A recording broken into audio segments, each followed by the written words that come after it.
first thing I had to do was fake an injury. Once I got a sling for my arm and a cast for my leg, my old trainer left me alone. Not only that, but I got out of yard work, hiking, and when my mom asked me to help her move, I said no.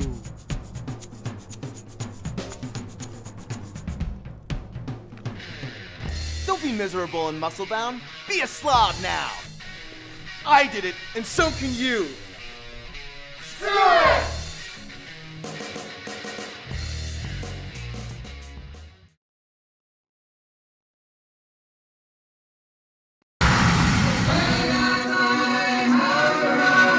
I'm gonna get myself a modem. I'm gonna get myself a modem. I'm gonna get myself a modem. I'm gonna get myself a modem. I'm gonna get myself a modem. I'm gonna get myself a modem. Hello, everyone, and welcome to Lunch Therapy. So glad to see you all here. Howard is here. Yes, David Niker. I never know how to pronounce his name. I think he is hilarious. He's a hilarious comedian. He was in that commercial there for Slob 90X.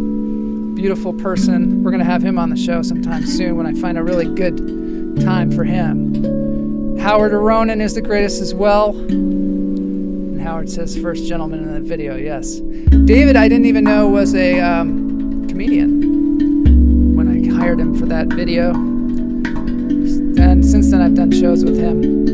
He was in our laugh therapy, which we were doing before the pandemic hit. Behind me is the incredible Akira Ikeda. He's in Kyoto, Japan. He's playing a tongue drum. It's a little therapy for you. A little therapeutic tongue drum for you. I know y'all need it. I'm streaming a little differently today. If we get to a contest, we're going to see if maybe the comments will come in faster. I don't know. Trying a different thing. So if the wheels fall off, just keep driving. Just keep driving. I know that's the philosophy of Polaris Banks, who's on the show today. I know he knows about the wheels falling off and just keep on driving. This guy's he's super good.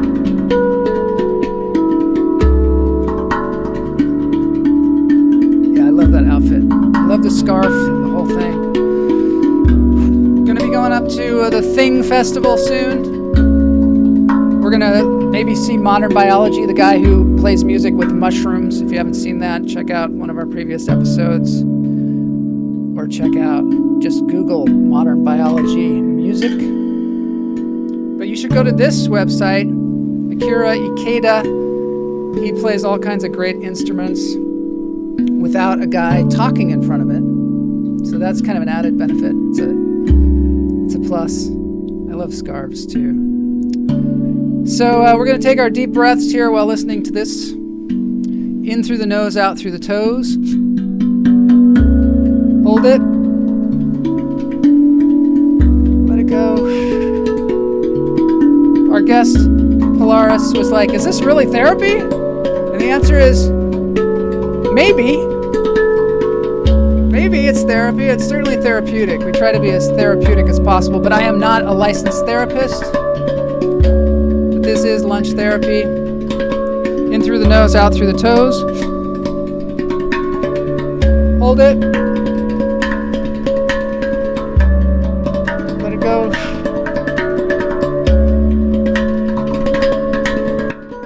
We call ourselves the cult of the hummingbird. If it helps, it's therapy. It's true. We call ourselves the cult of the hummingbird, and one of the things that's important in the cult of the hummingbird, which is not really a cult, like not like a scary cult, but is respect. So I'm wearing this respect shirt today because we respect one another and we also help each other realize our dreams, right? That's what we do. That's what we do here. Keep our mind right so we can realize our dreams. You're going to be really inspired by this guy today because it's just unbelievable, his story. In through the nose, out through the toes. Hold it. Let it go. Yes, Jay Patterson is here. Yeah, so comments are going to be weird today because you people are weird. And also I'm streaming in this other dimension today that I'm not going to bore you with. Going up to Seattle. Want to say I'm going up to Seattle. Going to the Thing Festival with many hummingbirds are going to be going. It's going to be super fun. We're going to the Thing Festival. Thing. It's weird that you call something a thing because you say the word thing so much. It just seems like it'd be hard to Google it, right? But we're going up there to Seattle. I'm going to see my parents. Going to see my brother and sister-in-law and our nephews and Guignelle and Todd Lee and all kinds of people. It's going to be super fun. There's Vernus from Paris checking in. Paris is in the house. And we're going to have Austin in the house soon here. It's going to be great. This is kind of good music. I want to say I found something in honor of Jeff Lohman's birthday, which was yesterday. Jeff Lohman, as many of you know him as Super Jeff Lohman. Super Jeff has been cycling through Thailand and sharing it with us so that we can live vicariously through his incredible Thailand experience. And we got one more in honor of his birthday. So we got a little 5-minute jaunt through Thailand, and then we're going to bring on Polaris, and we're going to delve into the mind of Polaris Banks. So first, we're going to have a little mini vacation. Join us.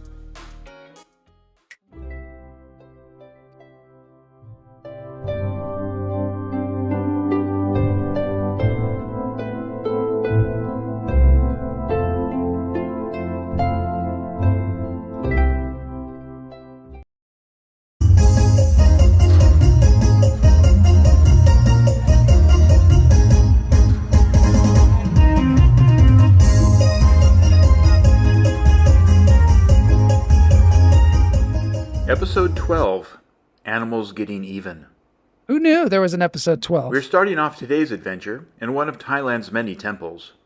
This is one of my favorites because there's lots of interesting architecture, shiny things, and badass cartoons. I was especially impressed by the reclining Buddha and the murals on the walls. When you start to look closer, you realize that this is a massive supernatural battle going on, and as far as I'm concerned, I'm putting my money on the animals. We've got a bunch of silly humans who are looking to cross the river and take the battle to the Buddha. Silly humans. But it turns out that the sea creatures have other ideas. Look at this guy. He's saying, I didn't sign up for this shit. And this poor guy is getting turned into turtle food. His two troopers think they might be safe, but on the back of the turtle, I don't think this is going to work. Even if these humans get to the riverbank, look what's waiting for them on the other side. Manimals. Manimals. Not only do they have tooth and claw, they've got badass swords, daggers, and spears. This is great. After the temple, the next stop was the pub for some live music. Always ends up in the pub I know. In this thing. This is a common theme for Super Jeff. It is. It's a common theme. I'm kind of an expert when it comes to selecting the best Thai nightlife. I would like to share with you 6 easy tips that will help you select the best place to go. Tip number 1. Tip number 1. Long-term planning. Will you have enough money at the end of the evening? How will you get back home? And most important, if you drink too much and you puke out your dinner, how much will the pub fine you? Let's look at a comparison. We can see here at the Casamia, vomiters are charged a stiff 2,000 baht fee. That's $55. That's pretty expensive. But at Ruam Chok, puking in the bathroom will only cost you 500 baht. It's much better. A much better bargain. Which is like a 4-for-1 deal, as I see it. Tip number 2. Go to a place where people purposely go to have fun. In other words, don't go to a dive bar. Purposeful patrons of the pub make for a good time. You don't want to go to a place where people just end up, like Denny's or White Castle. Look for helium balloons. That's a dead giveaway that some birthday fun is happening. I wonder if Jeff will interact with Tip the number people 3. this time, or if he'll just stare at them. Only go to pubs where Gary Cooper cowboy movies from the 1930s are run in the background. Tip number 4.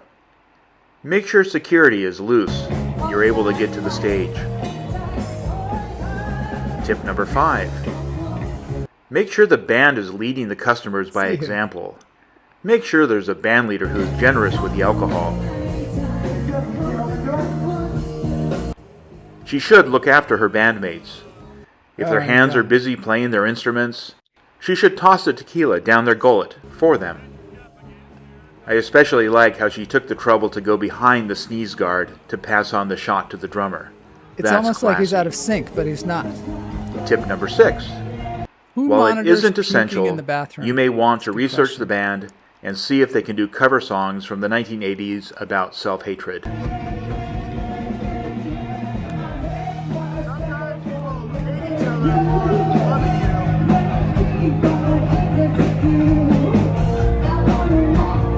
I love this song.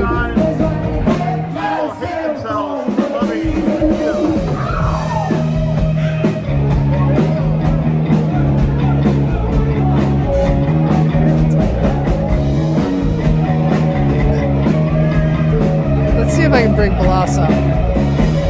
Maybe he can say something as well. He wants to comment.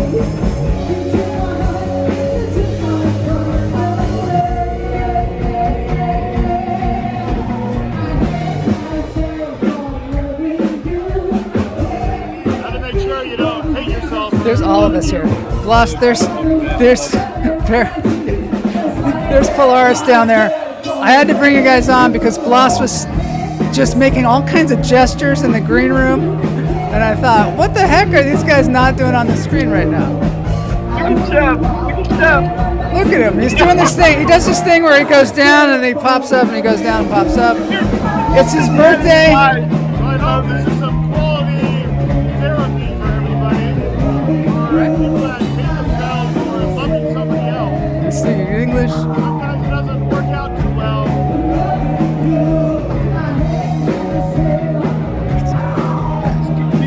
All right. This is almost. It's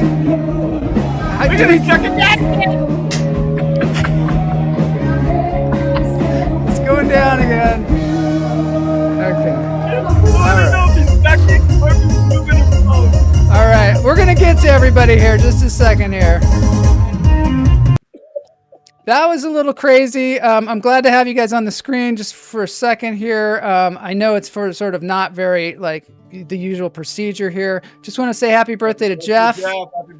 Happy birthday, Jeff. We've got Polaris coming on. We haven't even introduced him yet. It's terrible. But Blas was making all these hand gestures in the green room, and I couldn't figure out what was going on. It was stressing me out. That was okay. So Polaris, I just want to tell you, Jeff has been riding his motorcycle through Thailand and touring around. And yeah, he's been giving us a play-by-play of what it's like to be in Thailand. Have you been to Thailand before, Polaris? No, that's the place my wife wants to go whenever we spend money again. Really? So she wants to go. Someday when we spend money again, we're going to be getting into that. Polaris has an Indiegogo going on. The link is in the what do they call it? The show notes. And you can click on that at any time and donate some money, but you're going to hear all about this stuff. Happy birthday, Jeff. Everybody's like saying happy birthday to Mr. Lohman out there in Thailand. He's starting the school year now, so he's going to need everybody's help as he goes into the school year. Because, that's difficult. That's difficult. All right, so let's get into this. So what I'm going to do here, Polaris, is I'm going to introduce you now. And then we're going to go into the show and we're going to talk to you. But first, what I want to show is your Indiegogo video that explains all about you. You even have is that your brother who's in there talking about you? Yes. Okay. Oh, yeah, that's my brother-in-law. Yeah. Your brother-in-law? Felt too vain. I love it. I love it. So let's play that thing and I will meet you on the other side.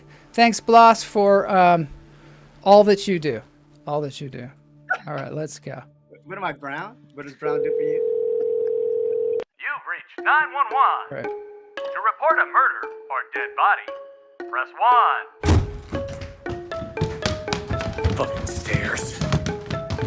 Why don't you come and have a seat with me? Look it up.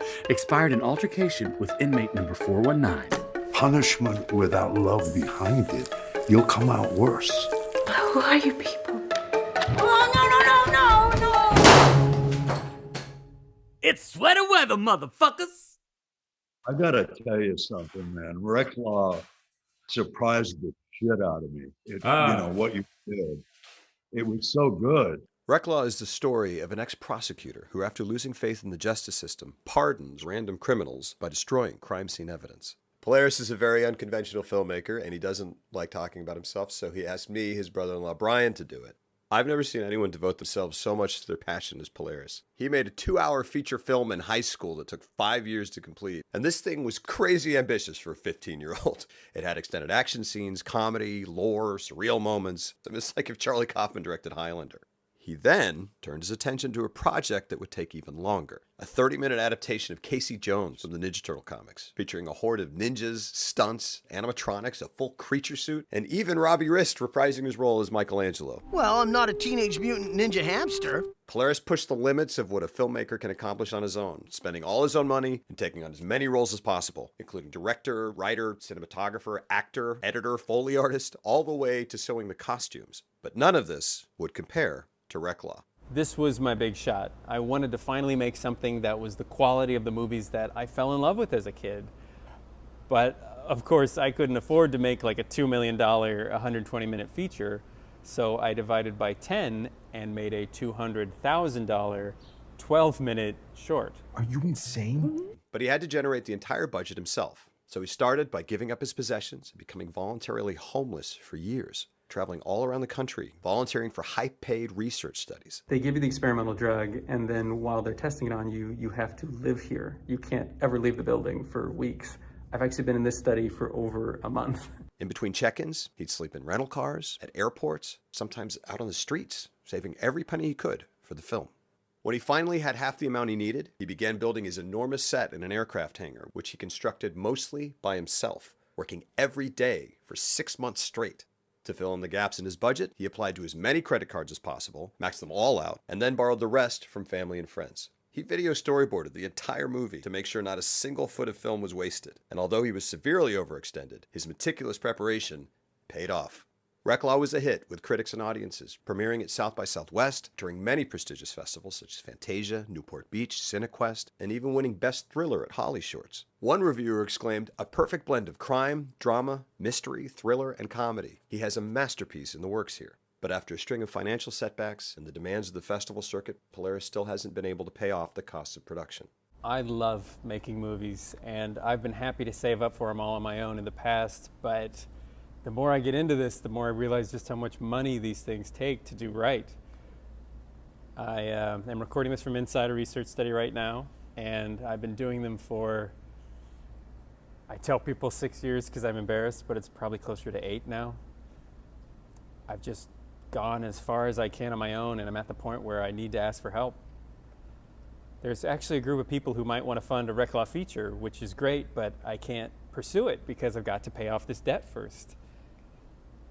I still owe around $70,000, which is a lot, but you know, I regularly see people make $30,000, $40,000, $50,000 on these crowdfunding campaigns, so I've decided I'm gonna give it a shot. So I encourage you all, please watch the movie at the link below. It's really fun, and if you enjoy it and you want to see the feature version get made someday, which could lead to a Casey Jones feature sometime down the line, please give what you can. We've got great perks, and I would really, really, really, really appreciate it. Yeah. That's awesome. That is I'm liking it. an incredible story there, Polaris. Welcome to Lunch Therapy. Thank you. Am I drowning? You're drowning in a purple sea today. You've heard of purple rain. This is the purple sea. It's another therapeutic thing. You know. Nobody turned off that water gasket in the video. I'm so glad you played that video. I don't have to explain all this stuff as much anymore. People now get what the deal is. It's good. It's good. And the video is still up. If anyone wants to watch it and you go to the Kickstarter, the first link, you can watch the whole movie. We'll still have it up until the thing's over. You have the whole Reclaw movie out there on the internet for people to watch. Okay, so that's... I know, I can't keep it up for too long, but for now, I'm doing for it now. to, coach people. That's cool. So you are one of the most dedicated young filmmakers that I have ever run across. I am amazed I watched your fan film.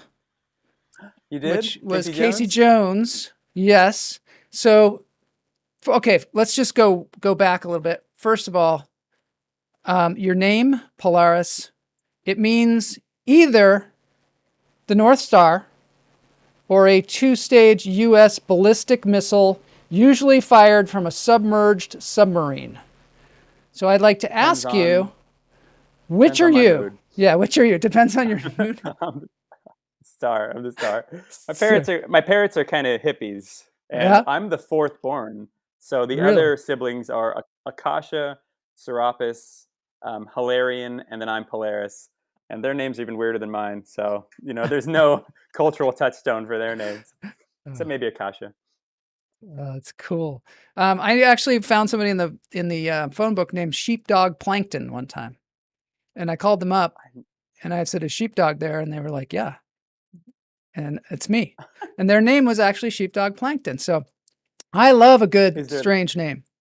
Yeah. Yeah, there's another Polaris that I met in a research study, actually. And I was like, "Are you born a Polaris?" And he was like, "No, I changed my name." And I was like, "That's horseshit. You can't do that." You can't do that. Disqualified. You're absolutely disqualified. Yeah. People totally, and I still have a chip on it. People meet me and go, "Oh, I know the other Polaris." And I go, "That guy's a fake Polaris. I don't want to hear about that fucking guy." It is a great name. I love the name, actually. It's not even bizarre at all. It's just a great name. Yeah. Did you, especially when I found out it meant the North Star, which you have your own North Star that you're going after that's different from anybody else. So your parents were they hippies like throughout, or did they become staunch Republicans at some point, and very conservative, wealthy people? That's funny because they're not like they were too young in the 60s to be hippies. They were like the 80s, 70s version where they're like hands across America, heal the world, make it a better place, save the rainforest.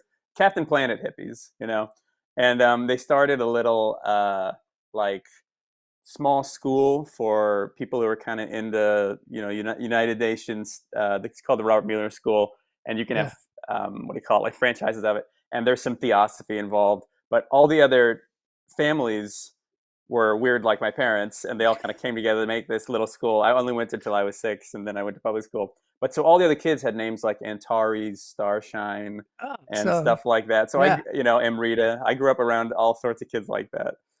That's awesome. Yeah. So okay. So was it a creative group? Was this kind of a thing where because you made a feature film like when you were 15 or something, right? Yeah, I've just been very impatient with this shit. I am like, I get it. I get how you put the shots together and dialogue and all that. I just want to start practicing. And I actually wrote an article yesterday. So I was up till 5 a.m. I woke up like an hour before this. No, I'm sorry, like 10 minutes before this. I was like, put on a hat, okay. That's good. And because I stay up too late working on stuff. But No Film School asked me to write an article when I pitched it to them. And I had to kind of explain, why do I do this? Why do I spend so much time making movies and so much effort? And I realized that I don't have a bucket list otherwise. My bucket list is just what big budget directors get to do. Mm-hmm. I want to direct movie stars. I want to do action scenes. I want to make creature suits. I want to do all the shit that indie filmmakers are like, well, you can't do that yet. Someone needs to give you permission. Right now, you just need to make a movie about 2 people having an argument in a room. And I'm like, but I want to like have a Ninja Turtle, and I want to like, do sword fights. And so I just realized that I could just kind of start doing that and getting all my friends to climb up on rooftops and run away from the cops and, steal shots. And of course, I started way too ambitious. And in high school, I did a movie that took like 4 years. And then when I was done, I was like, the sound's not very good. So I took another year to dub the whole thing. Oh my God. So much work, but you learn so much. It's much better than college. You're like, by the time I was like, graduate high school, I was like, I already have made so many mistakes I've learned from and done so much experimenting. And so I went to college for like 1 semester and went, I can't afford this. Oh my God, this is too expensive. So then I just quit that. Any movie I had, money I had left over, I started making that Casey Jones movie. That took years. but it's just my bucket list where I go, this is all I want to spend my time doing. Some people want to save up. If you say I'm saving up 30 grand to go backpack across, Asia, people are like, cool. If you say I'm doing it to make like, a short film with nunchuck fights, they're like, what? But I'm like, that's all I want to do. That's all I want to do, And So did you shoot the first two films they were on video, right? The first two that you did? Or were they on film? The first one I did, no, the only one I did on film was Reclaw. Reclaw, that was always my dream to do 35 millimeter. But the first one in high school was when technology was transitioning. So some of it's even shot on videotape. And some of it's shot on. We got pause. Interesting. It says pause. Wow. Okay, let's just pause and like take one deep breath. Hold it. Let it go. That's something that's never happened on the show before, where there's just all of a sudden the word pause. And so maybe that's a new feature in the show. Oh, it's kind of fun. I needed it. I was about to say some offensive tirade. I think I'm going to start this on the show where there is a random pause just thrown in there. Sorry, it totally blew your train of thought, but it was kind of nice. But yeah, so go ahead. The first movie jumps from DV tape and video and someone. Yeah, there's a question now. Another pause. I'll finish my trade. We'll ask that later. Yeah.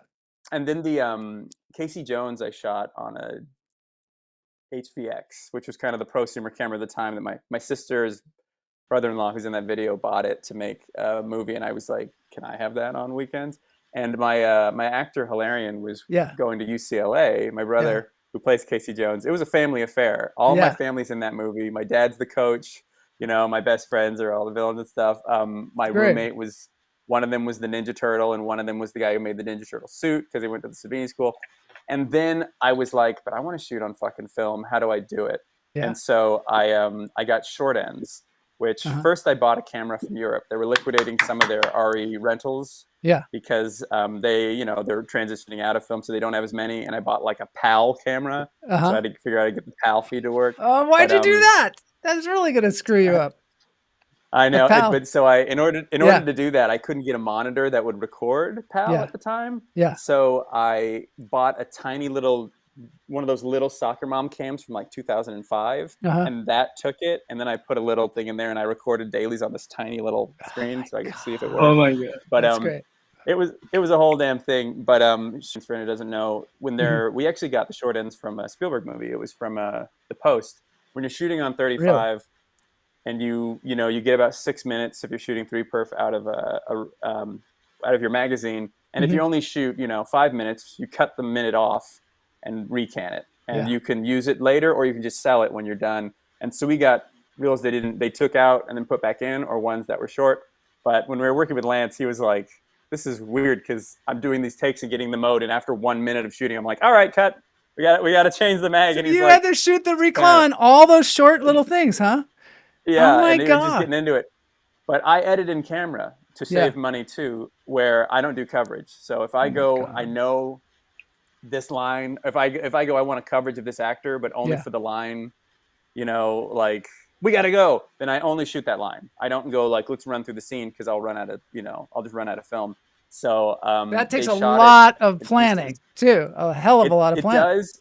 It does. And the other thing that makes it take so much that helps is by doing that, I made a list of like, okay, these are all Clara's close-ups. These are Clara with me. These are Clara with me, and and Scott and her. So I organized it by actor so that I could condense which actors were there when. And Lance cost me like $5,000 a day. So I'm like, he's only there 2 fucking days, and we're using body doubles for the rest and stuff.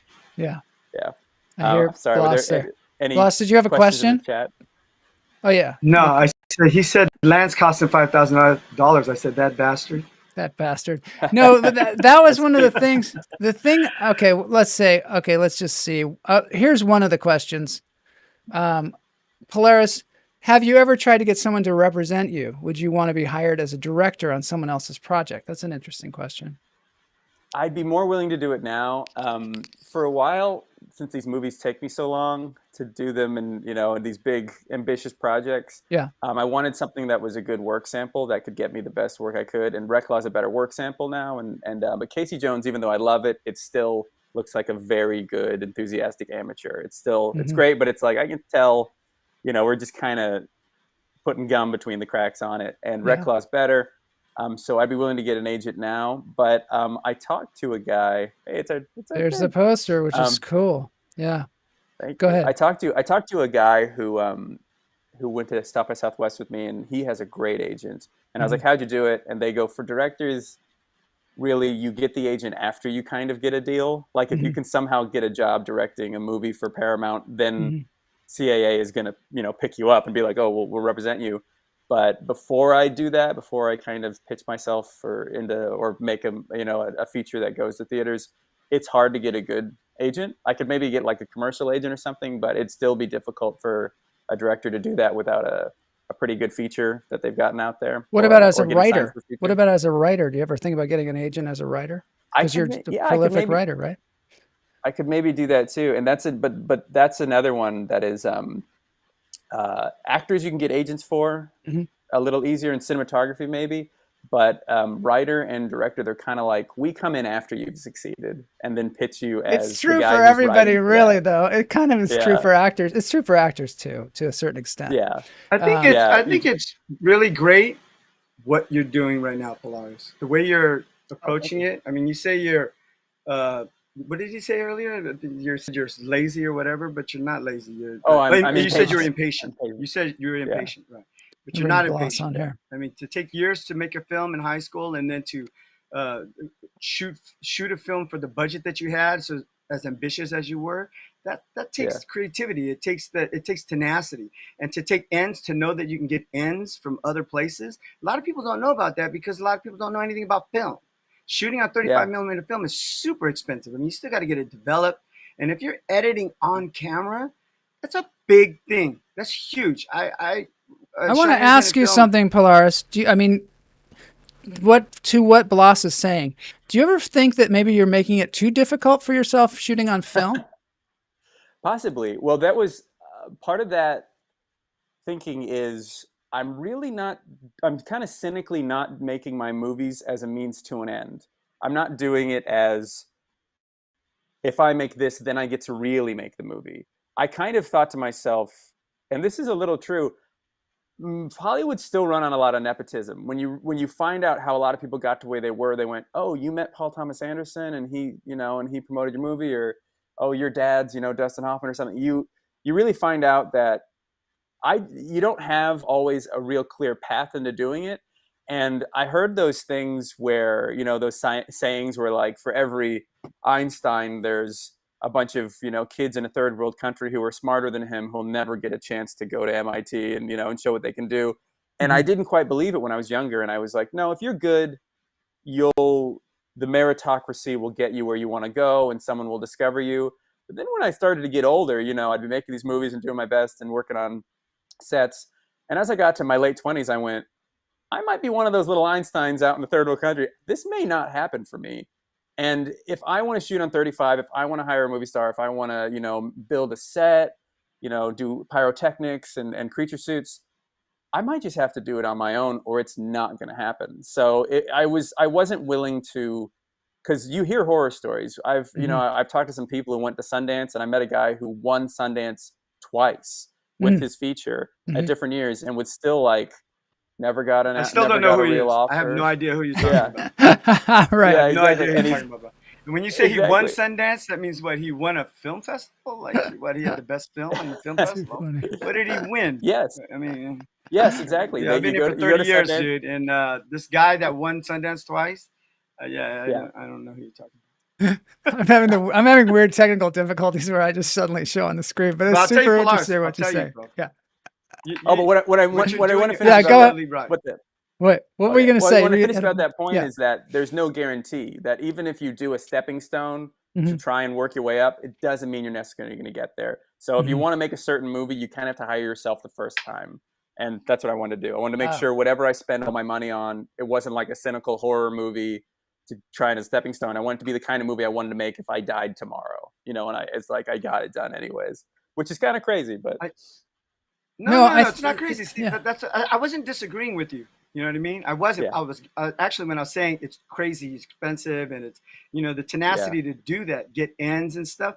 It's more of a compliment. I may sound, I mean, Joel will let you know, I'm not just sarcastic. I'll be giving you a compliment and it'll sound like I'm spanking you at the same time. So, but my point is, you're absolutely right. If you want to make a movie and you want to make a Stanley Kubrick type movie, then you got to shoot. You want to shoot on film, shoot on film. You want to do pyrotechnics, do pyrotechnics. You want to hire Lance Hendrickson, get $5,000 and hire Lance for 2 days. I mean, you're absolutely right. If you want to make a movie, make it the way you want to make it, and you're almost right in the sense of you do what you want to do, and they'll come to you.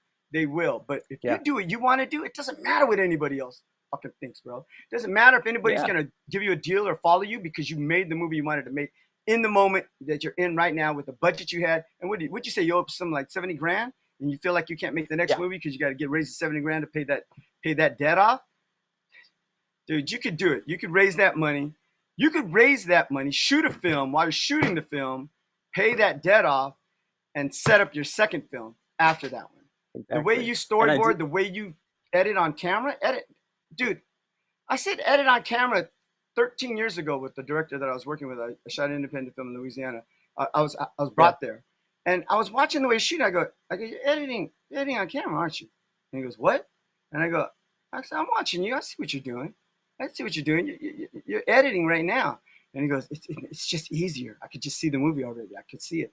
So he's shooting based on like what you said, the dialogue and the scenes. He's shooting them knowing that he's going to cut out of that anyways. Like the end of that line is not going to be his face. The end of that line is going to be the establishing shot where it was jumping in the car and getting it and getting going. You know what I mean? Like stuff like that. And I was, you know, and when I was watching, I was going, I can't wait to see it, how that comes out, especially the scenes that I was watching him shoot.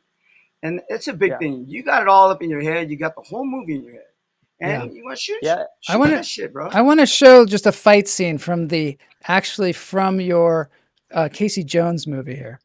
Just to have people get an idea of the kind of stuff you're doing. Whoa!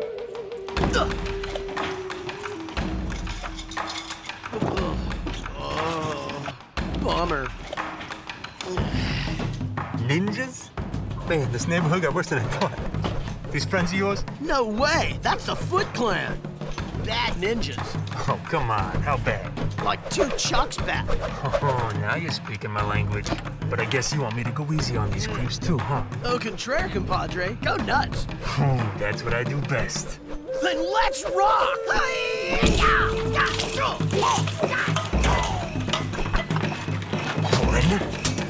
2, 3. So long, losers.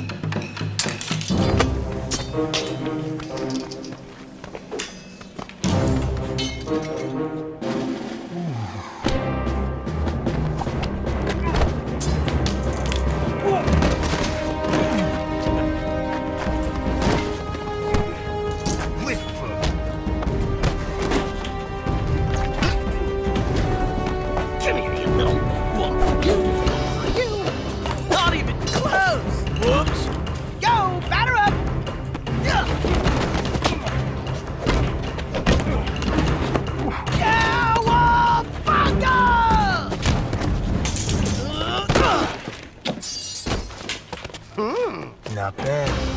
Look, Mom, no hands! Excuse me! I love being a turtle! Okay, so that was incredible. I'm not going to show the whole film, but... Is that you, Polaris? Is that you? No, that's his friend, right? No, that's my brother. That's my older brother, Hilarion. Polaris is in the movie. I'm in there Hilarious? later, yeah. Hilarion. Polaris and hilarious. No, his name's not hilarious. hilarious. Yeah, he gets that a lot. No, he looked a little like Casey Jones to me, and I was like, let's do it. I didn't even know who Casey Jones was because I'm not a Teenage Mutant Ninja Turtle person because I guess I missed that part. Oh, you were a little too old for that at the time? Yeah, I think I was a little too old for that. But I now know the lore of Casey Jones, besides you know, there's another Casey Jones who was a railroad person or whatever way back in the I day. know, it ruins it when I try and Google a clip. I'm like, get this railroad Get shit this out of railroad here. guy out of here. But you're talking about Casey Jones and his hammer? Casey Jones. Well, no, that's not Casey Jones. I think That's, you're thinking of. That's John Henry. John Henry. Yeah, he built the railroads. He built the railroads. Casey Jones was kind of a tall tale who's a real person. He's like actually a conductor. Yeah. And he saved a bunch of people. Do you know the story? Yeah. I don't know exactly the story, no. He was a conductor. He was known for kind of riding really fast on the train because he was always on time. And so even if he started not being on time, he always got there on time. And the thing is, one time he was pushing it too hard, they think, but it wasn't his fault. What happened is there were all these trains just stopped at this junction, and he had to jam on the brakes, but he did some maneuver that saved everybody in the train except for him. And he died. Oh my God. Yeah. It's just a little side tip. He cut off he must have cut off the engine so that maybe that's what he did. He would keep going. Something like that. Or cut off his car. Or maybe at the junction, right? Like the junction, the locomotive separated, right? And then the cargo. Yeah. So, okay. So this fight scene that we were watching, how the hell do you do a fight scene like that when you're making a movie yourself? I was like 20. I was like 21, 22 when I made that. And so now watching it now is a little painful because I'm like seeing like, oh, I want to fix it. I want to speed up that or fix that connection. Yeah, of course. But that is a crazy story because like I said, I almost hired no people for that movie. It was always a 1 to 2 person crew. All those shots in that fight scene are either me holding the camera myself and then dubbing all that shit later. Yeah. And getting scratch sound. Or I have someone holding a boom for any dialogue, and sometimes the boom is me as well, and I'm holding the camera and doing the boom. And no way! But I would always bring on like maybe a family member if I'm in the shot. Yeah, yeah. But all those ninjas. This is the movie that Craigslist built.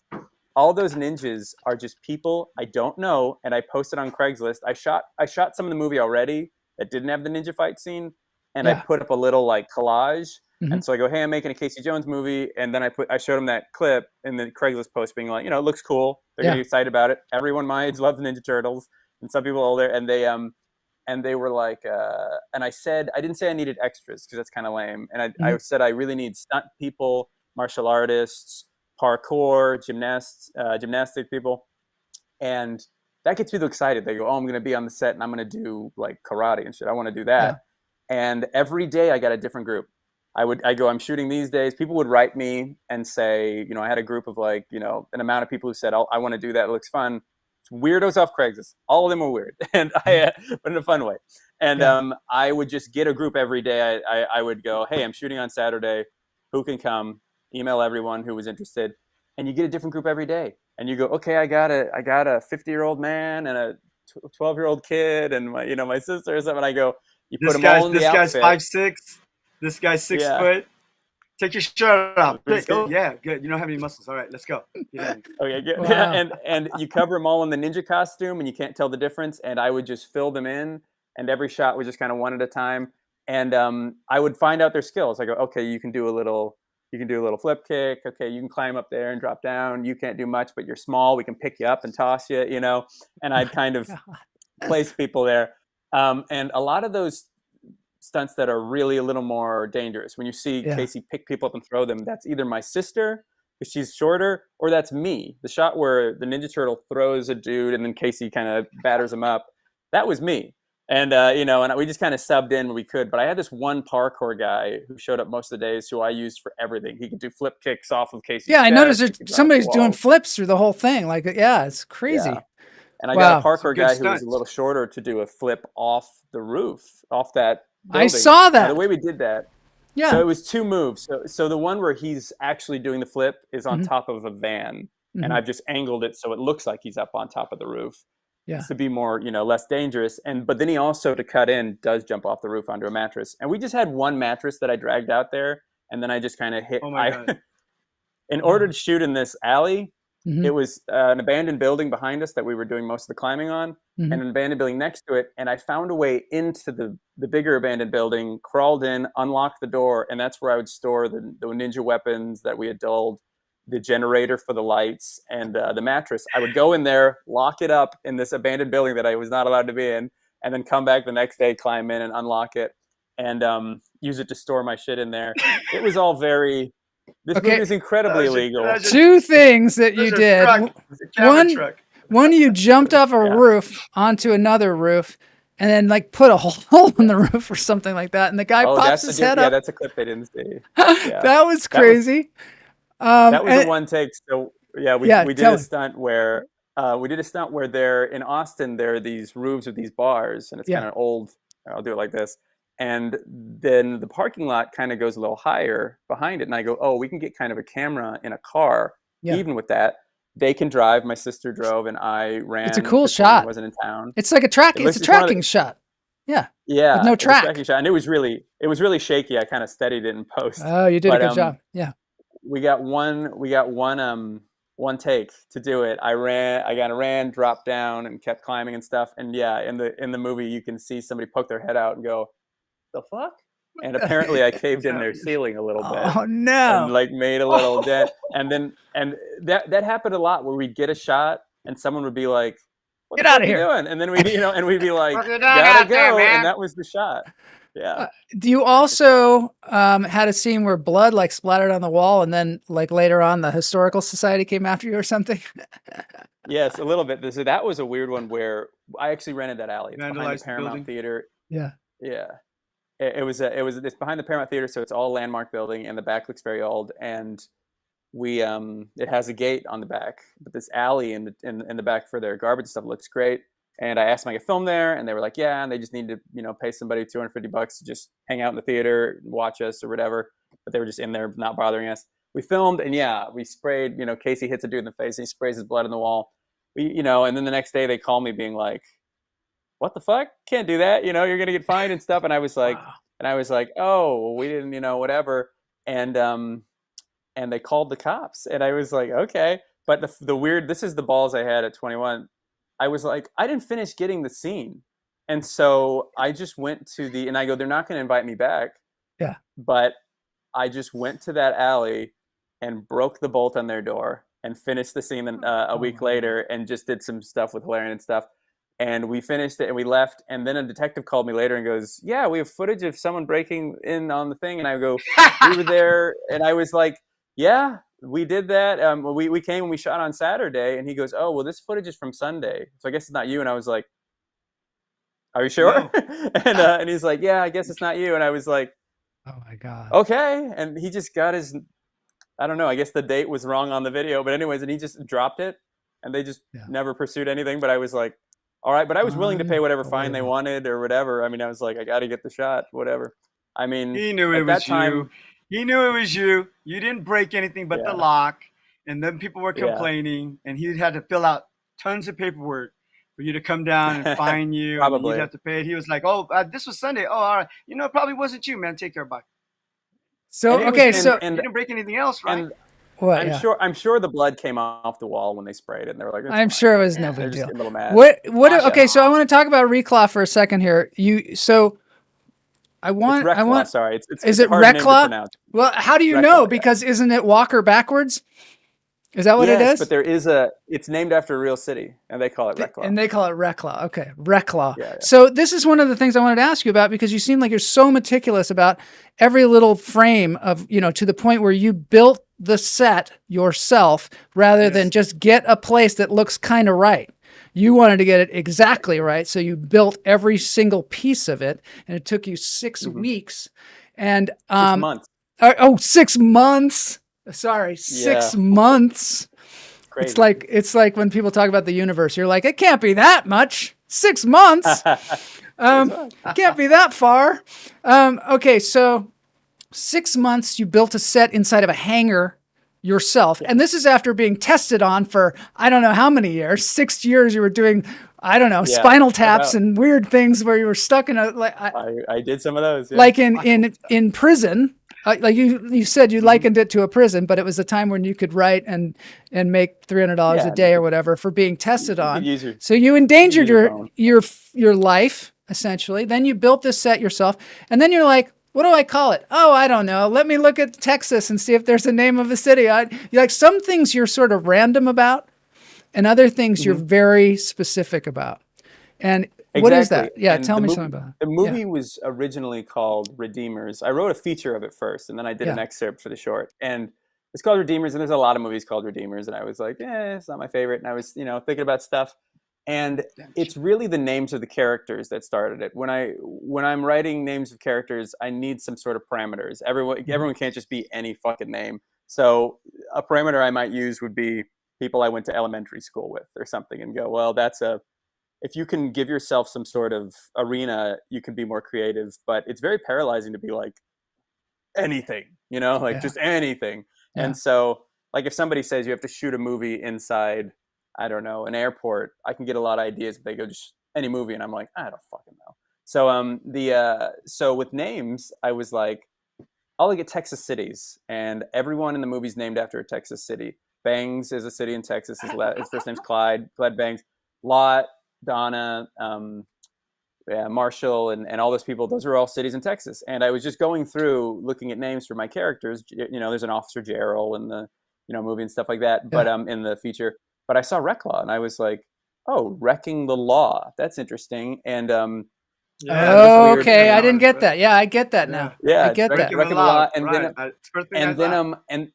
And then I thought, if you get away with the crime, they say you walk.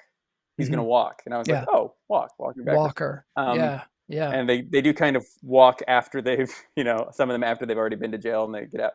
But I was like, okay, Walker. And I knew that I wanted to give them postcards that gave them the instructions for what to do after they destroy evidence. And I was like, well, Walker, Reclaw will be the postcard. And I kept it for now. And I feel like it at least has a visual. It's a nice. But I wasn't as but with the set thing, that was one of the big things on my bucket list. When I see a Tim Burton movie or a Kubrick movie, I'm like, it's not fair. They get to build a set that's exactly what they want. I want to do that bad. Yeah. And with this particular set, I actually blocked it kind of first in my head and with dummies, and I went, okay, behind this character, I want like maybe a brick, kind of like fireplace, and here maybe could be a door, and I want them to go upstairs when they go to this line, and I need an island for them to fight on, and the what do you call it? The fridge needs to be here for him to hit against the door, hit his head. And I blocked it all based on where I needed stuff, and then I built the set around there, and kind of did the mise-en-scene, and then went to it. But a lot of people, when I was building it, they were like, "Why do you need to build a set? Why can't you shoot in somebody else's home?" I'm sure everybody said that. Yeah. But then when they saw the movie, they go, "Oh, this is a strange. This is like pink and has, purple fireplace with its slat stones and set design, right? It's original. It's original. It's very strange, and that was an idea for Reclaw that I wanted to do, was make it all look. I wanted to compare old theories of America and justice and the way things should be with the modern ideas of that all doesn't work and we need a new way of thinking. And I think we should actually say something about the plot, because the whole plot of the whole movie, it involves, and the short film is part of a larger film, but it involves people who are trying to, correct me if I'm wrong, they are trying to save people from going to prison for a crime that they committed, because they don't believe that prison actually rehabilitates people. They think that you can't, one of the lines is you can't have rehabilitation without love, or you can't have punishment without love. Punishment without love behind it, you'll just come out worse. And it is something that we all know now. I actually came up with this idea in 2006, a long time ago. And back then that would be a more controversial idea, but now basically everyone knows, the prison system doesn't work. It's new slavery. There's recidivism, and we have the most prisoners than out of the country. And it doesn't, when they come out, they've learned they're more, likely to do crime than when they came in. They're better convicts. They're better convicts, and they can't get a job. They're better convicts. It's like, they're going to college. Some of them go to city college when they just stay in county. And they don't make it to the state pen. So you know what I mean? And so the They're yeah, better exactly. And so the theory behind the movie is if something's gone wrong with somebody and your goals are help them, rehabilitate them, get them therapy on this show, or Yeah, or definitely. do nothing and let nature sort it out, let experience and and life sort it out, or make it worse, teach them more tricks, make them more angry, put them in solitary, give them less control over their impulses. Bottle them up. Well, clearly the best option is help them, but the second best is do nothing. And so that's what this person has come to. It's a radical idea that this old prosecutor's come to, but he's like, I don't believe in this shit, and I'm dying soon, and I don't want people to go into the system. I'm going to let them go. And it is this idea in social justice now that when things are in a transitional state, someone's going to get fucked. It's like, until we can figure out climate change, someone's fucked. And usually it's the poor people, the people who are the least advantaged. I'm not going to feel climate change here in America as much as, people in Syria and people, getting flooded out in Bangladesh and stuff like that. And so it's like, in this movie, it's like, well, Maybe if you, yes, yeah. So in this movie, the idea is, well, yes, people are going to be uncomfortable in some way.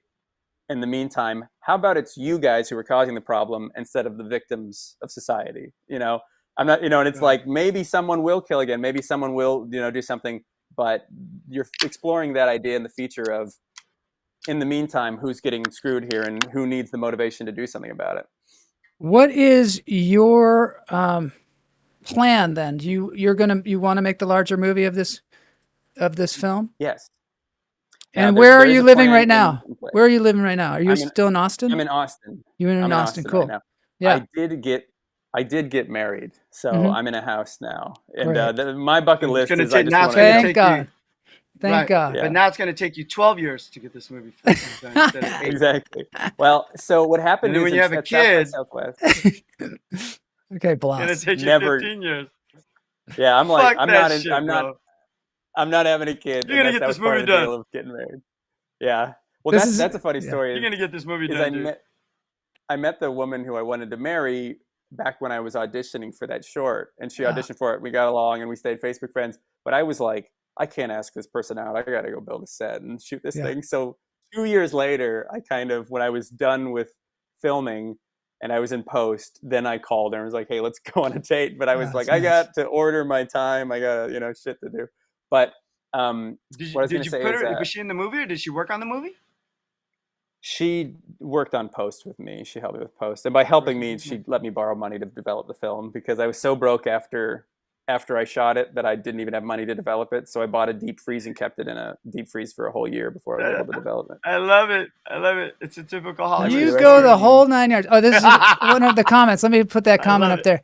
An additional component would be to take those people after you rescue them to a calm rural space with animals and nature and quiet so they can begin to unravel what their issues are. They do that in a country, one of these northern European countries. I forget which one. Yes, they should. They do that, and it seems to work. They take criminals out to the country. They take criminals and they put them with animals and they put them in a place. Yeah, and it's apparently very effective. And they do that with little kids here in America. If you have a kid who's like a sociopathic 6-year-old, they'll put them in like a camp and help them with this. Yeah. And the older the person gets, the more they're like, fuck them. An 18-year-old, they're not going to do that for, but like a 6-year-old, they might, and put them in a place to kind of actually give them love and skills to deal with their emotions and stuff. But but the plan for the feature. So tell me. I had the short film. I mean, I had the feature film written, and I made this short. And after South by Southwest, the movie, a lot of people liked it, and some people who were attending it are looking for projects. Mm-hmm. And I did have 3 people contact me who are kind of little studios or the executive producer, something like that. 2 of them read the script and one of them didn't get back to me. One of them loved it but said, we do smaller films, and if you can't make it for like $500,000, we can't do this movie. But the third guys are with Continuance Pictures out of Australia, and they're executive producers. And that's the other realm on how to get a feature funded, is everyone's contacting studios and money men and distributors, and some people have formed enough relationships that people will read their emails and give them a shot. And so they're basically pitchers. They pitch things for you and get you in the room, and they're working on it right now. And every few weeks they're like, hey, I'm sending your script up to these guys, or these people want to meet you, or whatever, and they're working on it. And That's cool. I'm also trying to, for this specific film, it'd be good to attach the cast first. And I met with Frances McDormand and what's his name, Willem Dafoe's agent, manager, and I've talked with them, and they're going to read the script. So we're trying to gather a kind of little indie cred cast, some A24 type people to maybe get it off the ground. But no more me funding my own movies. I feel like you should only have to take a swing this big once. And then from then on, just make sure you have a good work sample out of it, get into a good festival. Because really, when I tell people, they ask, like, what's it like, advice for the festival circuit, and I go, when you go to Sundance, South by, Tribeca, you're really not going to meet, the CEO of Fox there. They don't want to be bothered by all this shit. Yeah. People will maybe watch the online library of those movies and contact you. They want to maintain control. They don't want you to have control over bothering them. So that happens. They'll contact you. But for the most part, all that being in a big festival does is give you something to put in your email heading when you contact an executive producer and those say, are a big deal. That's a big deal. Just put the little Sundance winning short stamp. Read it. Look at the guy who won twice. The guy who won Sundance twice. He's doing great. That guy. He puts that heading there, right? Well, I think that again? probably. Well, Are you I don't know. You're asking me? Yeah. Oh, you're just saying you don't know because we don't know. It doesn't matter. But that's also something I give advice to people. That's kind of the point he's making. It's kind of the point he's making a little bit. Well, the other thing, I mean, film festivals are great to meet other artists, other people that are doing what you're doing, because it's like you build really lifelong kind of relationships with people through film festivals. Unfortunately, we have to wrap this up. We're at the end of the show. I know. It's terrible. Nice. But all right, we're gonna do a part 2 with Polaris. We're gonna do a part 2. We're gonna do a catch up with. I didn't get my therapy questions. You didn't. I know. Well, we were gonna ask you about so many demons. We're gonna have to ask you about that on another show. That's true. But it was therapeutic for me to see somebody that has such tenacity and such vision and such stick-to-itiveness. Is that a word? Because a lot of people, they maybe have a lot of energy. Could use it. They have a lot of energy coming out the gate, and then they don't complete things. And even when you had to keep the thing in a deep freeze for a year or whatever, you still made it happen. And the quality of your film far surpasses 99% of the short films that I ever see, especially and ones with better budgets. Ones with better budgets. I don't know. This one had a pretty good budget by the end. But I'm saying, you're doing some magic stuff in post, bro. Yeah, you are. You're doing some great stuff. You're editing on camera. You're doing post. Like even the fight scene, you dubbed all that in. They're wearing masks. The actors didn't have to do dialogue. Yeah, exactly. It's genius. I love it. I loved all of it. Yeah. And thank you so much. Kamala says you're an inspiring and unique person. Focused. All right. Yeah. Stay focused. We're going to dance it out at the end. We play a song. This is from our guest last Friday. And we're just going to play this little 2-minute song. We dance it out, have fun. Next time we're going to hit you with therapy. We're going to try and figure out why the heck you want to be an experiment. And whether you're still kind of doing it on the side when nobody's looking, 21 you're questions. still 21. going down there getting the spinal tap. It's 21 questions. Yeah. Man, okay. Two weeks of work is 6 months of rent. 2 weeks of work is 6 months of rent. I just want to ask you one other thing. Did it also just give you the time to write and the time to think? Because basically, if you're a lab rat, sadly, no. You get really fucking tired in there. You're taking your blood. You're eating a controlled diet. You don't go to see the sun as much. And they wake you up at 5 a.m. Writing takes a lot of focus and energy. Yeah. I edited in there. To write the movie, I have to sequester myself in a cabin and control shit and have a great, work out and get energy. But I could edit in there. I could do post. I could do color correction. I did all that in there. But the actual writing is like, I can maybe edit my scripts, but generating from scratch it's too fucking tiring to do that. Maybe you can write a movie about it too. Kamala says you could do it. You could do a documentary, but I don't know if you shot. Did you shoot footage of yourself while you're doing this? Sort of like really Supersize Me. Yeah. I took one clip, but you're not allowed to videotape in there for privacy of other subjects. But it'd be just a lot of me watching stuff on my Watching laptop. I mean, stuff it's talking to my wife on the I'm phone. afraid- It's not the most interesting. I'm afraid I don't want to watch you sit in a room thinking about your editing your movie and trying to do it in your head, only to get an hour later on to try to shove it all on your phone and No, but like Kamala figure it says, out. there could be like a I'm gonna film want to where get you a sandwich. each chapter of the film says what test you're doing, and then you go on and you have your life. Yeah. But yeah, it could be cool. Yeah. All right, dance time. Thanks so much, Polaris, for being on the show. Thank you for inviting me. And we're gonna dance it out now to Michael J. Gonzalez. Here we go.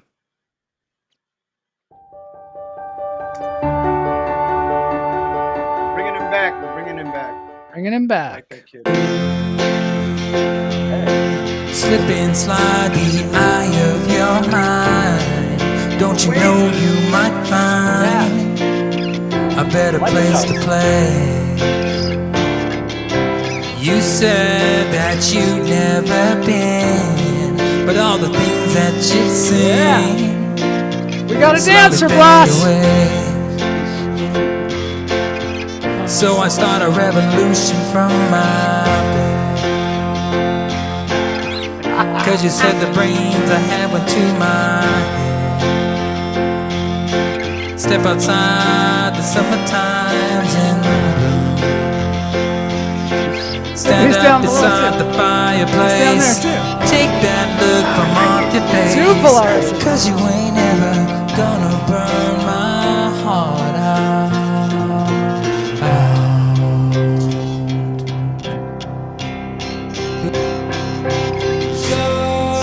Sally can't wait. She knows it's too late as we're walking on by. Her soul slides away, but don't look back in here. I heard you say. All right, thanks everybody. We'll see you on Friday for more lunch therapy.